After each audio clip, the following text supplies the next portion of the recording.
ৰ'ব, ভিডিঅ'টো ঠেলি নিদিব। যদি আপুনিও ৰাতিপুৱা শুই উঠিয়েই ঝাৰু বা সূতা হাতত লয়, তেনেহ'লে এই ভিডিঅ'টো আপোনাৰ বাবে প্ৰস্তুত কৰা হৈছে। আপুনি নজনাকৈয়ে এনেকুৱা এটা ভুল কৰি আছে, যাৰ বাবে মা লক্ষ্মী আপোনাৰ দুৱাৰদলিৰ পৰা ৰুষ্ট হৈ উভতি গৈছে। ইয়াৰ পিছতো আমি ভাবিছোঁ ঘৰখনৰ অভাৱ অনাটন দূৰ হোৱা নাই কিয়? ইমান কষ্ট কৰাৰ পিছতো ঘৰত টকা এটা সাঁচিব নোৱাৰোঁ কিয়? ঘৰখনে কেতিয়াও উন্নতিৰ মুখ নেদেখে কিয়? সদায় বেমাৰ আজাৰে কিয় আৱৰি ৰাখে? ইয়াৰ ৰহস্য আমাৰ প্ৰাচীন ধৰ্মশাস্ত্ৰসমূহতেই লুকাই আছে, আৰু সেই ৰহস্য ভেদ কৰিবৰ বাবেই আজিৰ এই ভিডিঅ'টো প্ৰস্তুত কৰা হৈছে।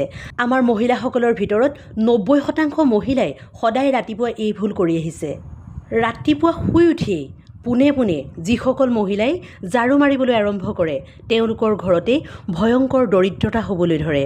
আপুনি জানেনে, পুৱাৰ প্ৰথম কিৰণ সূৰ্য দেৱতা উদয় হোৱাৰ লগে লগেই যি কিৰণ বিচ্ছুৰিত হয়, সেই কিৰণত বিশ্ব ব্ৰহ্মাণ্ডীয় শক্তি জড়িত হৈ থাকে।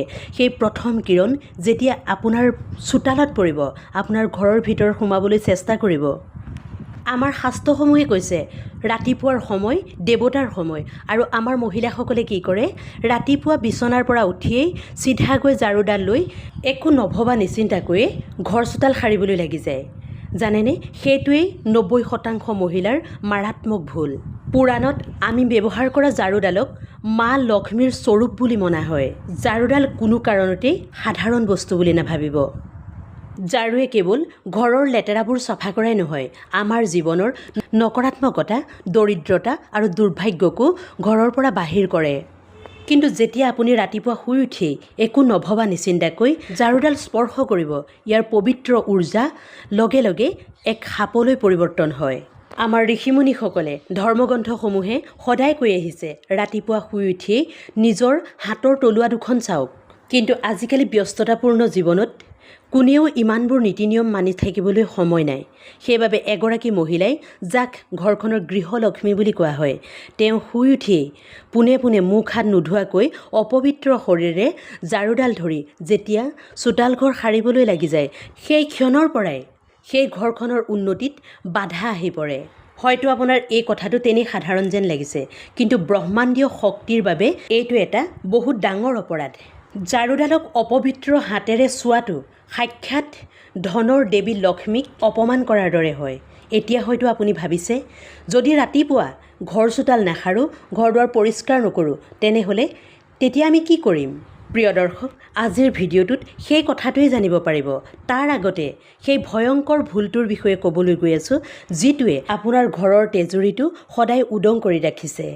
এনে বহু মহিলা আছে যিসকলে যি স্থানৰ পৰা ঝাৰু মাৰিবলৈ আৰম্ভ কৰে, প্ৰকৃততে সেই ঠাইৰ পৰা প্ৰথমে ঝাৰু মৰা আৰম্ভ কৰাটোৱেই এটা মাৰাত্মক ভুল।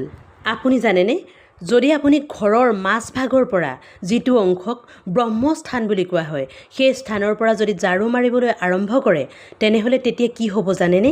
ঘৰৰ মধ্যভাগ, যাক ব্ৰহ্মস্থান বুলি কোৱা হয়, সেই স্থানক ঘৰখনৰ হৃদয় বুলিও কোৱা হয়। আৰু যদি আপুনি সেই স্থানৰ পৰা ঝাৰু মাৰিবলৈ আৰম্ভ কৰে, তেনেহ'লে ঘৰখনৰ সকলোবোৰ পজিটিভ শক্তি সেই ঝাৰুৰ লগত আপুনি শাৰী শাৰী বাহিৰ কৰি দিয়াৰ দৰে হয়। ইয়াৰ পৰা ঘৰৰ সদস্যসকলৰ মাজত কাজিয়া পেচালৰ সৃষ্টি হয়, মনোমালিন্যৰ সৃষ্টি হয়।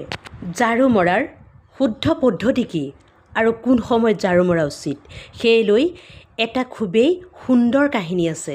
এসময়ত এজন দুখীয়া ব্ৰাহ্মণ আছিল। তেওঁৰ পত্নী খুবেই চাফ চিকুণ আছিল। তেওঁ ঘৰৰ প্ৰত্যেকটো কোণেই চাফ চিকুণকৈ ৰাখিছিল। কিন্তু তেওঁৰ ঘৰত কেতিয়াও পেট ভৰাই এসাঁজ খাবলৈ অন্নই জোৰাব নোৱাৰে। এদিন ৰাতিপুৱা এজন সাধু তেওঁলোকৰ ঘৰলৈ আহিছিল। ব্ৰাহ্মণীয়ে নিজৰ দুখৰ কথা সাধুজনৰ আগত বিৱৰি কৈছিল। ব্ৰাহ্মণীৰ কথা শুনি সাধুৱে চকু মুদি ধ্যানত বহিছিল। খন্তেক পিছতে তেওঁ ক'লে, শুনা, তোমাৰ এটা ডাঙৰ অপৰাধ হৈ আছে। তুমি ঘৰ দুৱাৰ ঠিকেই পৰিষ্কাৰ কৰি ৰাখা, কিন্তু তোমাৰ এটা ভুলৰ বাবেই আজি তোমালোকৰ ইমান অভাৱ অনাটন, ইমান দুখ দুৰ্দশা হৈ আছে। তুমি প্ৰথমেই পুৱা যেতিয়া ঘৰত ঝাৰু মাৰা, তেতিয়া পাকঘৰৰ পৰা আৰম্ভ কৰি সাৰিবলৈ ধৰা। পাকঘৰটো হৈছে আমাৰ মা অন্নপূৰ্ণাৰ বাসস্থান। যেতিয়া আমি শুই উঠি প্ৰথমে পাকঘৰটো সাৰিবলৈ লওঁ, তেতিয়া আমি মা অন্নপূৰ্ণাক আমাৰ ঝাৰুৰ আগেদি ঘৰৰ পৰা বাহিৰ কৰি দিয়াৰ দৰে হয়। আৰু এটা অতিকে গুৰুত্বপূৰ্ণ কথা, ঝাৰু কেতিয়াও থিয়কৈ ৰাখিব নালাগে। ক'ৰবাৰ বেৰত আঁও যায় বা কোনো চুকে কোণে থিয়কৈ ৰাখিব নালাগে। সদায় ঝাৰু পেলাই থ'ব লাগে আৰু এটা নিৰ্দিষ্ট কোণত ঝাৰু ৰাখিব লাগে। যদি আপুনি ঝাৰু থিয়কৈ ৰাখে, সি আপোনাৰ ঘৰৰ শত্ৰুতা বৃদ্ধি কৰা, হাই কাজিয়া লগা ইত্যাদিৰ দৰে সমস্যাবোৰৰ সৃষ্টি কৰে। ৰাতিপুৱা শুই উঠিয়েই ঘৰ চোতাল সৰাৰ পৰিৱৰ্তে আপুনি প্ৰথমে কি কৰিব? প্ৰথমে আপুনি নিজৰ হাতৰ তলুৱা দুখন দৰ্শন কৰক। তাৰপিছত পৃথিৱী মাতৃক সেৱা জনাওক, কাৰণ পৃথিৱী মাৰ ওপৰত আপুনি নিজৰ ভৰি দিবলৈ গৈ আছে। পৃথিৱীও আমাৰ মাৰ সমতুল্য, সেইবাবে পৃথিৱী মাক সন্মান কৰিবলৈ শিকক। তাৰপিছত আকৌ পোনে পোনে ঘৰ চোতাল সাৰিবলৈ আৰম্ভ নকৰিব। প্ৰথমে আপুনি পানী লওক, মুখ হাত ধুৱক, দাঁত ব্ৰাছ কৰক ইত্যাদি কামবোৰ কৰাৰ পিছত নিজৰ গাত পানী ছটিয়াই লওক, নিজৰ শৰীৰটো শুদ্ধ কৰি লওক। তাৰ পিছতহে আপুনি ঝাৰু সূতা ইত্যাদি লৈ ঘৰ চোতাল পৰিষ্কাৰ কৰক। আৰু এটা কথা মনত ৰাখিব, যদি আপোনাৰ ঘৰৰ ঝাৰুডাল বা সূতাটো পুৰণা হৈছে, তাৰ কাঠিবোৰ ভাঙিবলৈ আৰম্ভ কৰিছে, তেনেহ'লে তেনে ঝাৰু বা সূতা ব্যৱহাৰ কৰি নিজৰ ঘৰ চোতাল পৰিষ্কাৰ নকৰিব। যদি আপুনি ভঙা চিঙা ঝাৰু সূতাৰে ঘৰ চোতাল পৰিষ্কাৰ কৰি আছে, তেনেহ'লে আপুনি বহুত ডাঙৰ দুৰ্ভাগ্যক নিমন্ত্ৰণ কৰি আছে। ভঙা চিঙা সূতা বাহনি ঘৰৰ নকাৰাত্মক শক্তিৰ বহুত ডাঙৰ কাৰণ হয়। যদি ঝাৰু বা সূতা ভাঙিবলৈ আৰম্ভ কৰিছে, তেনেহ'লে তাক অতি সোনকালে বদলাই দিয়ক। আৰু নতুন ঝাৰু কিনি ঘৰলৈ লৈ আহিবৰ বাবেও এটা বিশেষ দিন থাকে। যিকোনো দিনতেই আপুনি ক'ৰবালৈ ওলাই গৈছে, ঝাৰু এটা দেখিছে, কিনি ঘৰলৈ লৈ নাহিব। এটা বিশেষ দিনতহে ঝাৰু বা সূতা ঘৰলৈ কিনি আনিব। মঙলবাৰ আৰু শনিবাৰ, সপ্তাহৰ এই দুয়োটা বাৰত যদি আপুনি ঝাৰু বা সূতা ঘৰলৈ কিনি আনে, সেইটো অত্যন্ত শুভ বুলি কোৱা হৈছে। ঘৰ চোতাল সৰাৰ পিছতেই আমাৰ আৰু এটা কাম আহি পৰে, ঘৰ মোচা। সপ্তাহত এদিনেই মোচক বা সদায়ে মোচক, ঘৰ মোচা পানীখিনিত এটা বস্তু মিহলাই লয়নে বাৰু আপুনি? যদি নলয়, আজিৰ পৰা কিন্তু সেই বস্তুটো মিহলাই ল'ব। সেইটো কোনো ডাঙৰ বস্তু নহয়, আপোনাৰ পাকঘৰতে থকা নিমখ অকণমান মিহলাই দিব। নিমখত এক অদ্ভুত শক্তি থাকে। ই সকলো প্ৰকাৰৰ নকাৰাত্মক শক্তি, আৰু যদি আপোনাৰ ঘৰৰ ওপৰত কাৰোবাৰ চকু পৰিছে, বেয়া দৃষ্টি পৰিছে, তেনেহ'লে সেই সকলোবোৰ শোষণ কৰি ল'ব পাৰে। হয়তো আপুনি এইটো তেনেই সৰু কথা বুলি ভাবিছে, কিন্তু ব্ৰহ্মাণ্ডীয় শক্তিৰ লগত এই সৰু সৰু কথাবোৰেই জড়িত হৈ থাকে। এবাৰ স্বৰ্গলোকত ইন্দ্ৰদেৱে মা লক্ষ্মীক সুধিছিল, হে মা, আপুনি পৃথিৱী লোকত কাৰ ঘৰত থাকিবলৈ বেছি ভাল পায়? মা লক্ষ্মীয়ে খুবেই সুন্দৰ উত্তৰ দিছিল, যিখন ঘৰত ঘৰ চোতাল পৰিষ্কাৰ কৰি থকাৰ সময়ত যিগৰাকীয়ে পৰিষ্কাৰ কৰি আছে, তেওঁ যদি খং উঠি আছে, তেওঁ বা খিংখিঙীয়া অৱস্থাত কাম কৰিবলৈ মন নাই, কৰিবলগীয়া হৈছে বাধ্যত পৰি, তেওঁৰ খং উঠিছে, খিংখিঙীয়া হৈ আছে, বা তেওঁ কিবা কথাত দুখ লাগি আছে, কান্দি কান্দি ঘৰ পৰিষ্কাৰ কৰি আছে, চোতাল পৰিষ্কাৰ কৰি আছে, তেনেখন ঘৰলৈ মই কেতিয়াও প্ৰৱেশ নকৰোঁ।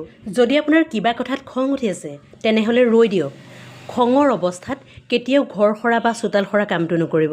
যেতিয়া আপুনি খং কৰি কৰি গোটেই ঘৰখন সাৰিব, গোটেই ঘৰখনতেই আপুনি নকাৰাত্মক শক্তি বিয়পাই পেলাব।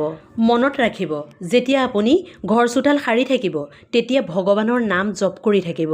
জয় মাতা দি হওক বা ওম নম শিৱায়, শ্ৰীকৃষ্ণাই নম ইত্যাদিৰ দৰে আপুনি সেই শ্লোকবোৰ মাতি বা অন্তৰত ভক্তিভাৱ লৈ ঘৰ চোতাল সৰাৰ কামটো কৰিব। যেতিয়া আপুনি এনেদৰে কৰিব, তেতিয়া আপোনাৰ ঘৰখন সকাৰাত্মক উৰ্জাৰে ভৰপূৰ হৈ পৰিব।